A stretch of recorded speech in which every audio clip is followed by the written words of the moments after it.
Welcome to Turning Hard Times into Good Times. I'm your host, Jay Taylor, talking to you from the borough of Queens in New York City. It is the first day of March 2022.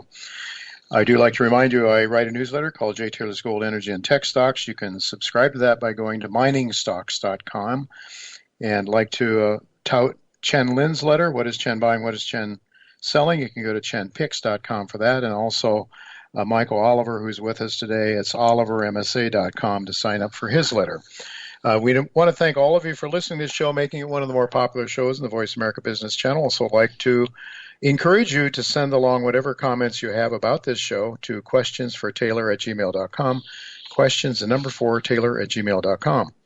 Also want to thank our sponsors for making this show economically viable. Today's sponsors, Novo Resources, El Oro Resources, Hannon Metals, Irving Resources, Lion One Metals, Firefox Gold, and Timberline Resources.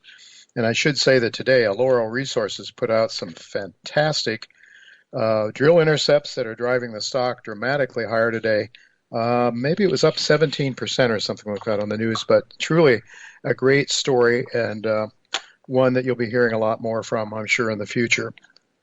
Before I talk about today's show, I would like to inform you that I will be participating in the Metals Investor Forum March 10th and 11th at the Georgia Hotel that's in downtown Vancouver, British Columbia.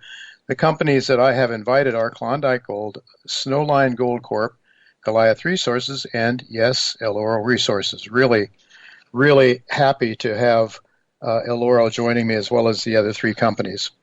I've titled today's show, We Are Not Useful Idiots. David Stockman and Michael Oliver return. As Dr. Yuri Maltsev noted last week, societies that believe citizens have no sovereign rights, but rather are the property of the state, like those of fascist and communist governments, are kept as ignorant as possible about the folks who are kept as ignorant as possible by the folks who operate behind the curtain. If there is still a bit of freedom left, as there still is a bit of freedom left in America, we can be very thankful for that. Where we do not yet have a complete censorship, certainly we've seen increasing amounts of it. But one of the things that starts to happen when, the old story of Pinocchio, the little lie leads to a bigger lie and a bigger lie and a bigger lie, you have to cover your tracks in order to make sure that people don't really understand what's going on. It becomes more repressive, and censorship becomes more and more of a problem. We can hope and pray that's not the case in this country and in the Western world, but there are signs, I believe, that that's the direction we're headed. David Stockman will share research in his recent article titled We Are Not Useful Idiots, that there is a great deal of news that is being kept from the American people regarding the Ukraine, as well as other important matters that negate the ability of Americans to make informed decisions when they go to the polls and otherwise. And as the left continues to suppress free speech, it could be suppressed, I suppose, by either side of the political spectrum. But as free speech is suppressed, the whole point of democracy then, that is the point of democracy, that we have free speech. If you don't have free speech, how can people remain informed? And that will impact, of course, our freedoms and our material well-being. Ultimately, as Ron Paul has said before, if we're free, we will be prosperous.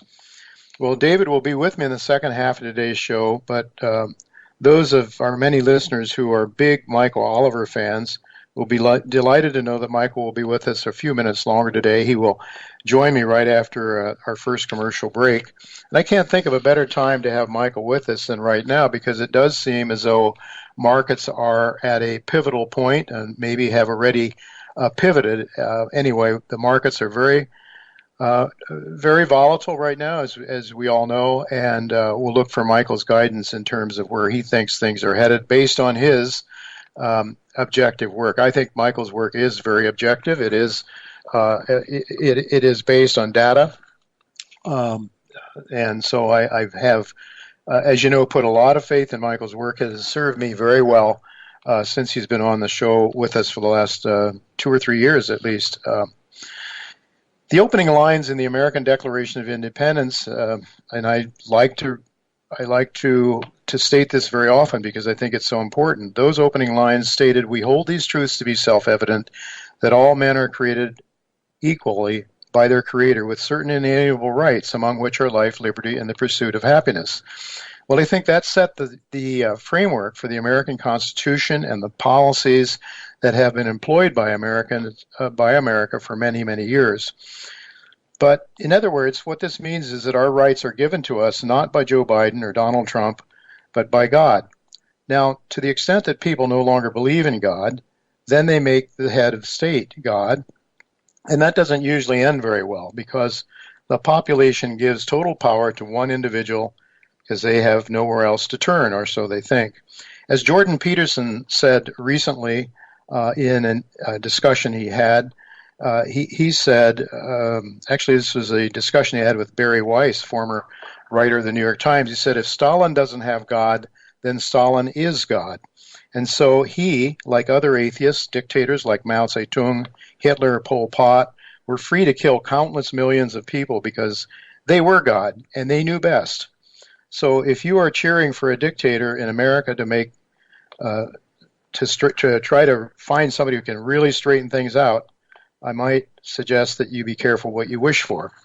The policies of most Western nations are starting to look, unfortunately, more and more like those of the dictators we went to war against last century, and along with that, there is a very significant loss, I believe, in Christian faith. I have talked on this show about a very well-known book written in 1997 titled The Fourth Turning. Based on historical patterns in the past, the book posits that every 4 generations, major turning points take place in a society. In other words, over a period of between 80 and 100 years, major societal changes in the way people think about things, the way they view their values, their economic policies, etc., change dramatically. The authors of that book suggested then that the mid-2000s would be about the time for the next major fourth turning.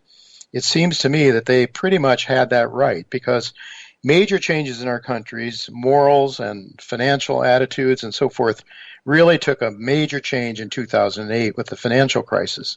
As it turns out, that now is I think, America's fourth turning because you go back four fourth turnings and you go back to the Revolutionary War. That was the first fourth turning.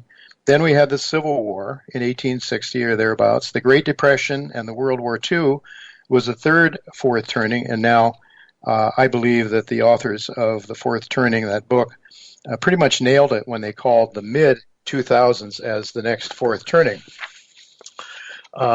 So what I would say is that unless you really have a disdain for freedom and liberty and justice for all, the future based on the ideals of our founding fathers doesn't look very bright because the last several generations are increasingly being taught that their God is not a transcendent being, creator of the universe, but rather the state made up of very fallible human beings.